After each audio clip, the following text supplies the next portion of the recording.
The cargo warehouses in GTA Online have always been one of the most profitable businesses in the game. But with the new changes Rockstar Games has made to this business in 2022, it's now even better than it was before. And that's because Rockstar Games added 2 new ways for us to make money with the cargo warehouse. So whether you're a beginner or an expert, hopefully this video will give you a complete understanding of how to run and make the most money possible with this business. If you enjoy this video, a thumbs up would be awesome. Subscribe for more stuff like this, and let's go. First things first, how do you buy one? Well, it's not as simple as just logging onto Maze Bank foreclosures like other businesses. You're gonna have to go into Dynasty 8 Executive and buy yourself a CEO office. That's right, you can't just buy a cargo warehouse by itself. You need to also own a CEO office in order to own a warehouse. So, which office should you buy? Well, it depends how much money you have, in all honesty. If you've got $50 million, sure, go for the most expensive one, the Maze Bank Tower. But if you're kind of struggling for money, just go for the cheapest. It's the Maze Bank West over here. It's $1 million as opposed to the most expensive one, which is $4 million. It's still in a good location. It operates the exact same way. The only difference is location. Once you've got your CEO office, go into it. Go into your interaction menu, set yourself up as either a CEO or a VIP. Then you're going to want to go to your office computer. Sit down here, go into cargo, and there you've got all of your cargo warehouses that you can choose from.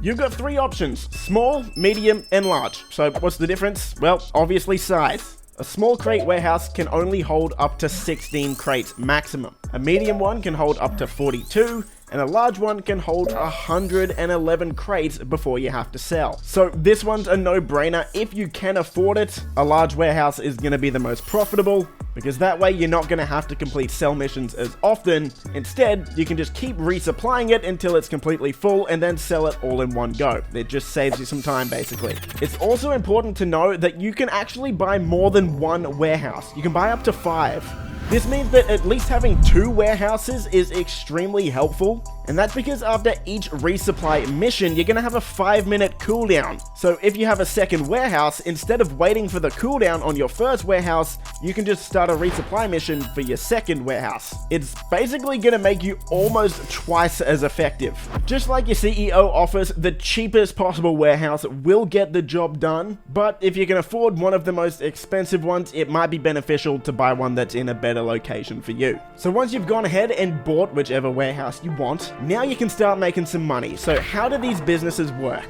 To put it simply, you're going to pay money to reveal the location of a certain amount of crates, 1, 2, or 3. That will then put you in a mission that will set you out to go and steal those crates and deliver them back to your warehouse. After that, once they're in your warehouse, you can sell them for more money. If that's confusing, don't worry, I'll show you how it all works. So should you buy 1, 2, or 3 crates? Always buy 3 crates.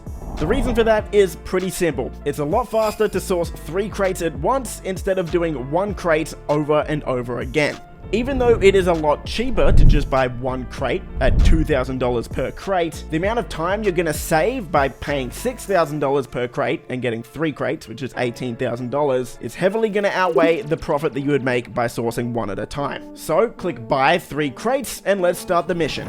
There are 2 different types of source missions when it comes to 3 crates. It will either locate a vehicle that has all 3 crates in the one vehicle, or it'll put you in a mission where you have to pick up each crate individually. It is a lot more time efficient when you get all of the 3 crates in the one vehicle, because when you have to collect all 3 individually, your character can only carry 1 at a time, so you have to go and get it, deliver it to your warehouse, go back out, get the second one, go back, get the third one, etc. Either way, both are more time efficient than just buying 1 crate at a time. Once you complete that mission, like I said earlier, you're gonna have a 5-minute cooldown until you can do it again. This is where it really helps if you have a second crate warehouse. That way you can either fly back to your CEO office or just set your spawn location there and find a new lobby. That's sort of an easy way to fast travel. Or if you have one, you can call a terabyte and source it through there. I'll show you how to do that on screen now. Or another way you can do it is start these sell missions up through the master control terminal in your arcade. Regardless of which way you choose to do it,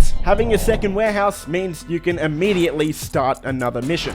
By the time you complete that mission, the cooldown should be finished and you can stock up your first one again. Just keep going back and forth and make almost twice the amount of money. With the changes Rockstar made in 2022, there is another way that you can source crates for your cargo warehouses as well.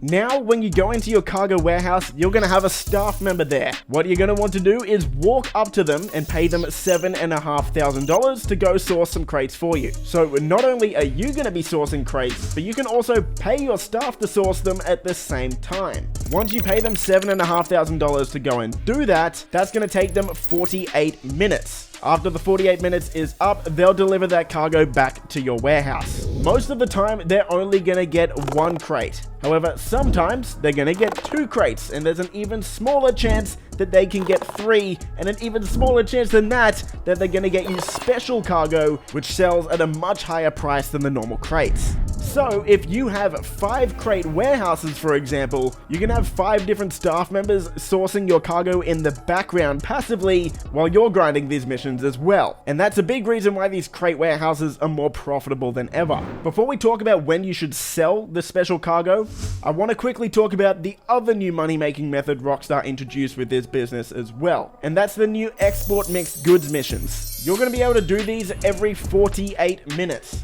Which is an in-game day.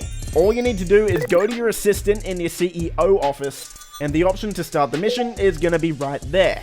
This is a really simple mission. You're just going to have to drive a truck to the drop-off point, and you're going to get $50,000 for that. So yeah, this is a nice little bonus to have every 48 minutes, basically. Okay, let's talk about when you should actually sell the crates in your warehouses. If you sell 9 crates or less, you're only going to have 1 sale delivery spawn, so that makes it really easy to complete solo. If you wait until there's up to 27 crates, it's going to spawn up to 2, and anything above 27 crates is going to spawn up to 3 sell vehicles. However, now in 2022, you can complete these missions in invite-only sessions, so there's no chance that your cargo is going to get griefed. So, it's much more beneficial to let your warehouse get as full as possible. By letting your warehouse fill up all the way, you can actually end up making $20,000 per crate. Whereas, for example, if you only sell 9 crates at a time, you're going to get $14,000 per crate. Again, totally up to you which one you choose. Just pick the one that you think suits your playstyle best. These missions are normally pretty easy. It just consists of driving a vehicle, either by land or air, to the drop-off points. Some missions will spawn enemies that'll try and shoot you and blow you up, and of course, for most players, I recommend doing these in an invite-only lobby. If you did want to risk it though, and sell these in a public lobby, you are going to get 2% extra money. So potentially you could make a lot more money if you sell it in a full public lobby, but people are going to try and grief you. So that decision is yours. If at any point you get griefed or for some reason you fail the sell mission, what I want you to do is go into online and find a new session instantly. That's because if you do it instantly, the game won't have actually saved that yet, and you'll spawn into a new lobby with the same amount of crates that you had before. If you want to upgrade the sale vehicles as well, there actually is an option to do that in your cargo warehouse. Just go over to the red table, click on the truck, plane, or boat. For the truck, you can buy an armor upgrade and bulletproof tires. For the plane, you can also upgrade the armor as well as put a better jammer on the plane. And for your boat, you can upgrade the armor as well as the speed, which is probably going to be pretty useful because these sale missions take place in a tugboat, which is so slow I can't even describe it. And that's about it.